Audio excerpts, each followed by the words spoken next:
নমস্কাৰ, মই জনাৰ্দন বৰা। আপোনালোকে চাই আছে জেডি নিউজৰ বিশেষ অনুষ্ঠান দ্ৰুত সংবাদ। আজি দেশৰ লগতে ভাৰতৰ বিভিন্ন প্ৰান্তৰ পৰা কেইবাটাও গুৰুত্বপূৰ্ণ খবৰ যুগুত কৰা হৈছে। তাৰে ভিতৰত প্ৰথমটো খবৰেই হৈছে এটা বহুতেই বেছি গুৰুত্বপূৰ্ণ খবৰ। শিৱসাগৰৰ বিজেপিৰ প্ৰাৰ্থী তথা কুশল দৌৰী পুনৰ বিবাহপাশত আবদ্ধ হ'ল নেকি? কাৰণ এগৰাকী যুৱতীয়ে নিজকে কুশল দৌৰীৰ পিতৃ পৰিচয় হিচাপে দি চলাই আহিছে নিৰ্বাচনী প্ৰচাৰ। আৰু এই সন্দৰ্ভত সবিশেষ তথ্য জনাম ফুল স্ক্ৰীনৰ জৰিয়তে। পুনৰ জনাইছোঁ, বিতৰ্কৰ অন্ত নাই শিৱসাগৰৰ বিজেপিৰ প্ৰাৰ্থী কুশল দৌৰীৰ। এইবাৰ কুশল দৌৰীৰ নতুনকৈ ওলাল এগৰাকী নতুন কন্যা। নিজকে কুশল দৌৰীৰ কন্যা বুলি পৰিচয় দি যুৱতীগৰাকীয়ে চলাই আহিছে নিৰ্বাচনী প্ৰচাৰ। বিজেপিৰ ৱাৰ্ড সদস্য তথা যতীন্দ্ৰ ইয়েনৰ ফেচবুক পোষ্টে উদঙাইছে এতিয়া এই তথ্য। আইন অনুযায়ী বিবাহ বিচ্ছেদ নোহোৱাকৈ পুনৰ বিবাহত বহিলে 7 বছৰ কাৰাদণ্ডৰ শাস্তিৰ সন্মুখীন হ'ব লাগিব কোনো এজন ব্যক্তি। এই আইন যিহেতু প্ৰণয়ন কৰিছিল হিমন্ত বিশ্ব শৰ্মাই, অৰ্থাৎ মুখ্যমন্ত্ৰী হিমন্ত বিশ্ব শৰ্মাই কেবিনেট যোগে আনিছিল বহু বিবাহ নিষিদ্ধ আইন। আমি বিশেষ সূত্ৰৰ পৰা জানিব পৰা মতে পূৰ্বৰ পত্নী দীপিকা কাকতি দৌৰীৰ সৈতে বৰ্তমানেও বিবাহ বিচ্ছেদ হোৱা নাই কুশল দৌৰীৰ লগত। কুশল দৌৰীৰ আছে যিহেতু দুজনকৈ পুত্ৰ। আনহাতে কুশল দৌৰীৰ কন্যা বুলি যুৱতীগৰাকীয়ে কৰা দাবীক লৈও সৃষ্টি হৈছে এতিয়া সন্দেহৰ। এতিয়া প্ৰশ্ন হয়, বিজেপি চৰকাৰে অনা আইন ভৰিৰে মোহাৰি পুনৰ বিবাহত বহিল নেকি কুশল দৌৰী? আজিৰ আমাৰ পৰৱৰ্তী খবৰটো হৈছে আন এটা বহুতেই বেছি গুৰুত্বপূৰ্ণ খবৰ, কিয়নো মুখ্যমন্ত্ৰী হিমন্ত বিশ্ব শৰ্মাৰ পত্নী তথা ৰিণিকী ভূঞা শৰ্মাৰ বিৰুদ্ধে পৱন খেৰাই অনা অভিযোগৰ পিছতে ক্ৰাইম ব্ৰাঞ্চত নিশাই উপস্থিত হ'ল ৰিণিকী ভূঞা শৰ্মা। আৰু ৰিণিকী ভূঞা শৰ্মাই গোচৰ ৰুজু কৰি কি মন্তব্য কৰিছে সবিশেষ তথ্য চাওঁ আহক। পুনৰ জনাইছোঁ, মাজনিশাই ক্ৰাইম ব্ৰাঞ্চত উপস্থিত হ'ল হিমন্ত বিশ্ব শৰ্মাৰ পত্নী ৰিণিকী ভূঞা শৰ্মা। আৰু এই সন্দৰ্ভত মুখ্যমন্ত্ৰীৰ পত্নীয়ে কয় যে পৱন খেৰাই যি অভিযোগ দিছে সেয়া সম্পূৰ্ণৰূপে মিছা কথা। সেইবাবে মই নিজে আহি এতিয়া ক্ৰাইম ব্ৰাঞ্চত গোচৰ তৰিছোঁ পৱন খেৰাৰ বিৰুদ্ধে, এয়া মন্তব্য ৰিণিকী ভূঞা শৰ্মাৰ। ইয়াৰ উপৰিও হিমন্তৰ পত্নীয়ে কয় যে অসম আৰক্ষীয়ে গোটেই বিষয়টো ভালদৰে চাওক, দোষীয়ে শাস্তি পাওক, সেইটোৱে বিচাৰিছোঁ। যিহেতু গছত গৰু উঠা কাম কৰিছে কংগ্ৰেছী নেতৃত্বই। সম্পূৰ্ণ AI আৰু ফটোশ্বপ ব্যৱহাৰ কৰি এই কাম কৰিছে কংগ্ৰেছে। লগতে মই যদি 52,000 কোটি টকা বিনিয়োগ কৰিলোহেঁতেন, মই কি আজি অসমত থাকিলোহেঁতেন নেকি? এনেদৰে এতিয়া মন্তব্য কৰা দেখিবলৈ পোৱা গৈছে হিমন্তৰ পত্নীয়ে। অৱশেষত জ্যেষ্ঠ কংগ্ৰেছ নেতা পৱন খেৰাৰ বিৰুদ্ধে ক্ৰাইম ব্ৰাঞ্চত গোচৰ তৰিলে হিমন্ত বিশ্ব শৰ্মাৰ পত্নী তথা ৰিণিকী ভূঞা শৰ্মাই।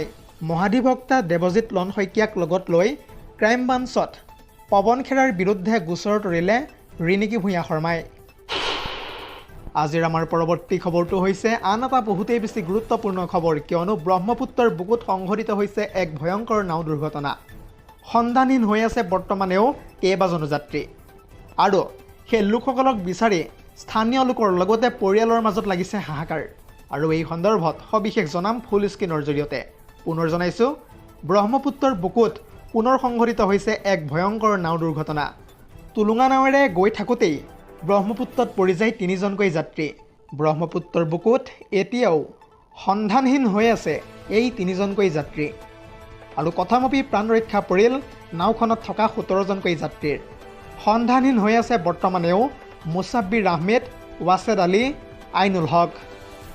মৰিগাঁৱৰ মৈৰাবাৰীৰ সমীপৰ বৰচাপৰিৰ ভজাইখাইটিত এই ভয়ংকৰ নাও দুৰ্ঘটনাটো সংঘটিত হৈছে বুলি জানিব পৰা গৈছে। আজিৰ আমাৰ পৰৱৰ্তী খবৰটো হৈছে আন এটা বহুতেই বেছি গুৰুত্বপূৰ্ণ খবৰ, কিয়নো নিৰ্বাচনৰ প্ৰাকক্ষণত এগৰাকী বিজেপি প্ৰাৰ্থীৰ বাসগৃহত উদ্ধাৰ হৈছে গ্ৰেনেড। আৰু এই গ্ৰেনেডটো উদ্ধাৰ হোৱাৰ পিছতে আতংকময় পৰিস্থিতিৰ সৃষ্টি হোৱা দেখিবলৈ পোৱা গৈছে। আৰু এই সন্দৰ্ভত সবিশেষ জনাম ফুল স্ক্ৰীনৰ জৰিয়তে। পুনৰ জনাইছোঁ, নিৰ্বাচনলৈ মাজত মাত্ৰ 2টা দিন বাকী।